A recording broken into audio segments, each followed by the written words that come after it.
Loucura e obsessão. 26. Experiências finais. Fazia um mês que chegáramos eu pela primeira vez à Casa da Caridade, sob a tutela do Dr. Bezerra de Menezes. Naquela noite, concluíamos o pequeno curso de observações e aprendizagem espirituais para o qual fora convidado. Carlos, que havia sido o motivo primeiro da presença do benfeitor, interessado em acompanhá-lo no processo de recuperação, tornara-se frequentador assíduo após registrada sua gradual melhora de saúde mental e física. No momento, iniciava-se numa terapia de trabalho, por sugestão da irmã emerenciana, que a propusera num dos encontros anteriores. Tudo marchava sob controle seguro.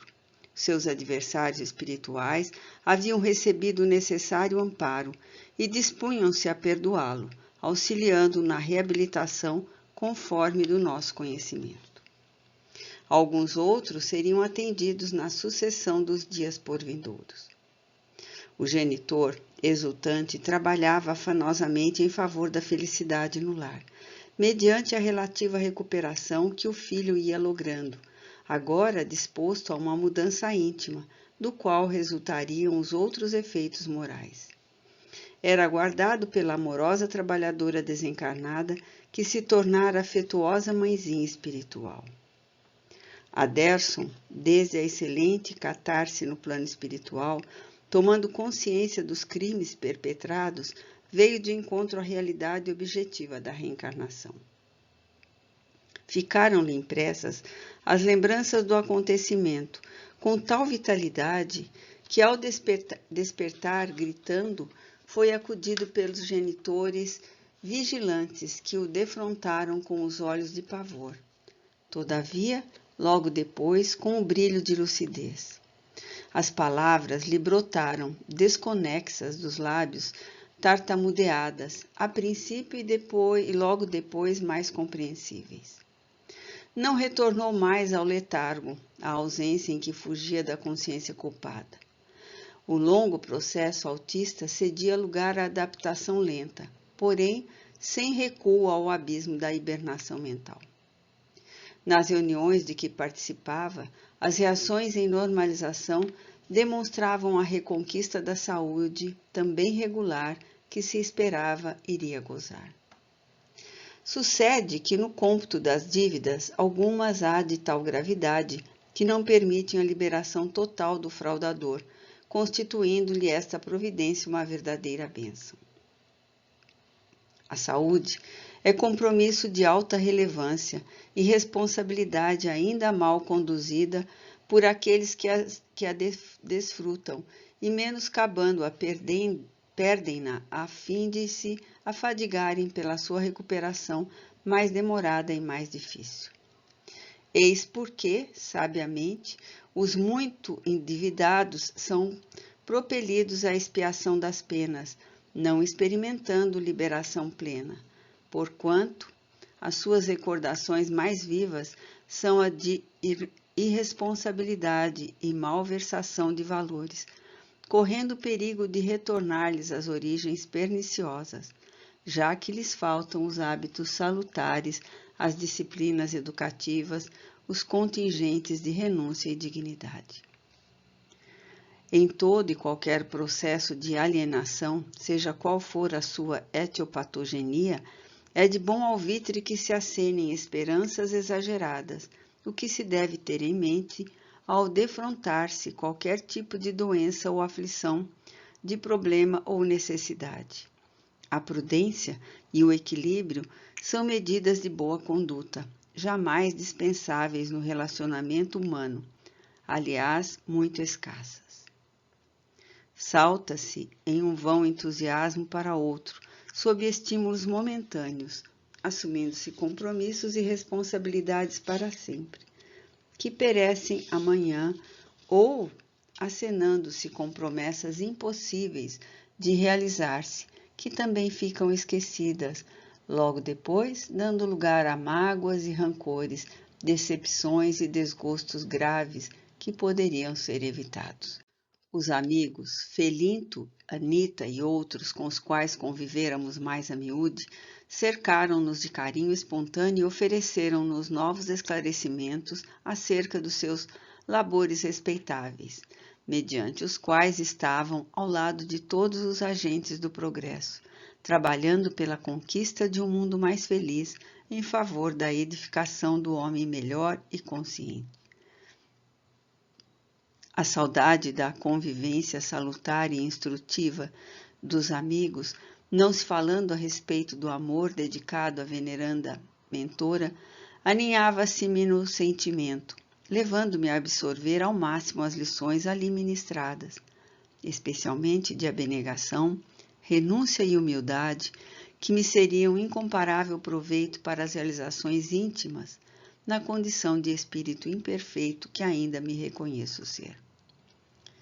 Não havia, no entanto, tempo disponível para ser desperdiçado com as emoções pessoais, porquanto na sala de consultas, entre outros necessitados que vinham pela primeira vez, encontrava-se Carlos e Dona Catarina, tutelados pelo amigo Empédocles, Aderson e seus pais otimistas, Lício, renovado com os genitores, Senhor Ânzio e Dona Constância, todos, no entanto, assistidos pelos vigilantes que haviam sido destacados anteriormente para ampará-los, auxiliando-os na batalha da redenção. Apesar das angústias estampadas nas faces e as inquietações mentais que se somavam aos problemas dos clientes novos, que iriam pedir ajuda mentora, os nossos conhecidos respiravam júbilo e a paz de quem desperta para o bem e a verdade. Os passos iniciais haviam sido dados e os resultados eram positivos. O futuro da caminhada dependeria do investimento que cada qual se dispusesse a fazer. O ritual já conhecido teve o seu início.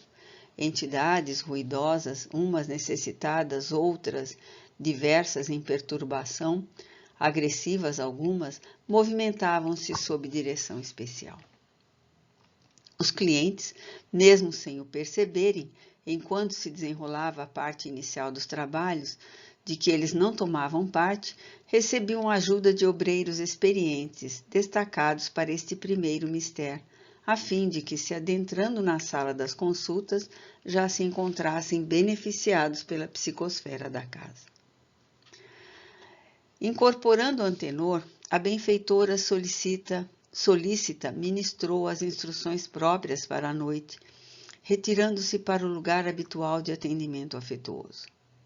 Acompanhando a primeira consulente, recordei-me da experiência inicial e postei-me aguardando o diálogo. Dr. Bezerra atendia mais ampla área de serviços, cooperando com a sua elevação em socorros mais complexos. A paciente, que denotava boa educação, gesticulando e falando com esmero, provinha da classe alta socialmente. Fui direta ao assunto, falando com clareza. Por incrível que pareça, creio nestas coisas, razão por que estou aqui. Falaram-me da excelência dos trabalhos da casa, e por isso recorro à ajuda espiritual em face de um grave problema que me aflige. Não desejo, porém, voltar aqui muitas vezes, e considerando a urgência do meu drama, indago se serei convenientemente atendida. Havia petulância e agressão no apelo que contrastava com a aparência inicial. A mentora sábia sorriu humilde e indagou bondosa. E qual é o seu problema que se lhe transforma num drama? Uma herança, uma fortuna expressiva. Papai está idoso e nega-se a fornecer-me o que mereço. Estou amando um homem que ele detesta. Sou filha única. Ele está demorando a morrer. Não se animou a prosseguir. Tossiu e silenciou. Prossigamos, minha filha, estimulou a entidade. Bem, mediu as palavras. Não é que eu deseje a morte de papai. Todavia, somos levados, às vezes, a situações encruzilhadas que, infelizmente, temos que escolher, ou o outro ou nós, jamais ambos. Gostaria de saber se poderia ser providenciado um trabalho que facilitasse a partida dele, sem sofrimento, porém com segurança. Eu o amo a meu modo. Ele é egoísta e orgulhoso, chegando às raias da maldade, o que me leva a esta decisão. Concretizando-se este desejo, cujo compromisso morrerá em segredo no silêncio deste cubículo, saberei ser generosa e, quando receber os bens a que tenho direito, sendo feliz com o homem amado dos meus sonhos, retribuirei largamente o favor que pleiteio. No silêncio nascido em espontaneidade, a consulente inquiriu. Sou muito franca, portanto seja-o comigo também. Que me diz? A mentora reflexionou com cuidado e, porque ele conhecesse o ser empedernido, respondeu com serena franqueza. É a primeira vez que sou convidada a participar de um parricídio, oferecendo meios para que o egoísmo e a ambição desenfreados assassinem, sem disfarce, o genitor probo, equilibrado, cujo crime a ser punido é o zelo pela filha ingrata, para quem só deseja toda a felicidade, inclusive tentando evitar que ela tombe na hipnose de um homem sem escrúpulos que a explora, qual ave invigilante que cai no bote da serpente sutil e traiçoeira. Ante o meu assombro e a surpresa da indelicada apelante que não reagiu, ela deu curso à resposta. Estamos certamente em um cubículo humilde, onde se demora o crime, mas a luz, a caridade, sem tapetes nem adornos, porém assinalado pelas claridades do respeito à vida e ao bem, em que são consideradas as criaturas sem distinção das quinquilharias que as tentam. O crer nestas coisas é sempre melhor para quem as aceita, que não deve ter na conta e no respeito que merecem os valores espirituais e eternos do ser imortal, de cuja fatalidade para o amor nenhum fugirá, assumindo responsabilidades inadiáveis, das quais resultam a paz íntima e a inteireza moral, resposta do esforço dirigido para o progresso e a perfeição. Você, filha, está doente, necessitando de urgente concurso médico especializado e terapia espiritual, de modo a encontrar, para seguir, o roteiro que deve imprimir a sua existência. A nossa função é a de fomentar a vida para que alcance os cimos elevados. A morte não resolve problemas, especialmente desse porte. As moedas para a perdição têm o valor que lhes dão os que delas dependem para o uso maléfico das paixões. Transformadas em leite e pão, medicamento e agasalho, casa e abrigo para os necessitados, tornam-se bênção da vida para a dignificação humana. Não resolvem, porém, todos os problemas, pois que alguns são da alma, que somente por meios próprios logra solucioná-los. Aqui você encontrará ajuda para que o paizinho tenha os dias prolongados e felizes. Você adquira um estado saudável e liberte-se da tentação que a perturba. Fazemos os trabalhos que o amor opera no coração, tornando-o afável e gentil, caridoso e amigo. Outros desconhecemos. E se alguém lhe forneceu informações diferentes, enganou-se e enganou-a. Fazendo uma pausa para que a moça pudesse responder o que lhe fosse do agrado, mudou a tônica da resposta, aconselhando-a e encaminhando-a, por fim, ao passe de socorro espiritual. A autoridade da irmã emerenciana, rica de elevação e nobreza, ali se exteriorizava com a força do bem, fazendo-se respeitar no justo lugar em que se situa. A humildade não prescindia da energia sem violência, da sinceridade sem rudeza, elementos de que necessitava a enferma presunçosa, a fim de que despertasse, mudando o comportamento ou, pelo menos, ficando inteirada de que, embora a dubiedade melíflua com que vestisse suas palavras não ocultava intenções criminosas que objetivava a serviço da insensatez.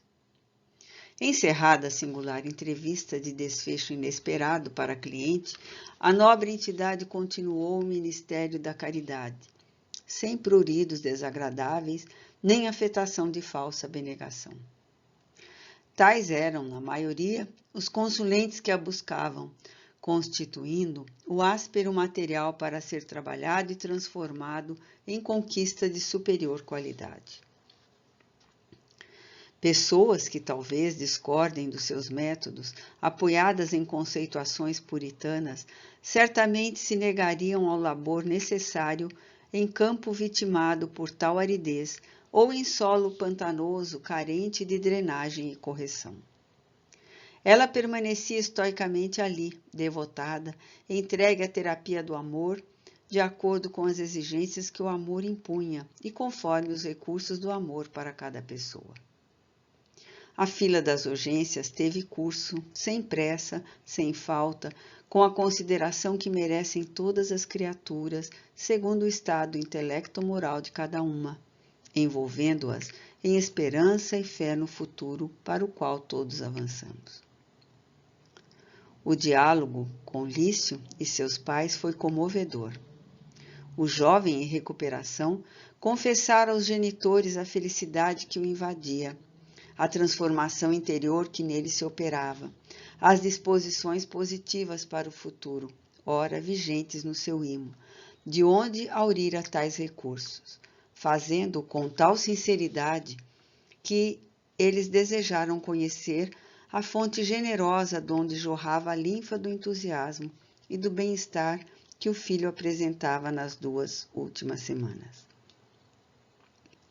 A mentora cativou-os de imediato pela justeza dos conceitos estribados no bom senso e no conhecimento da vida, demonstrando conhecê-los de certo modo familiarizada com seus problemas cotidianos.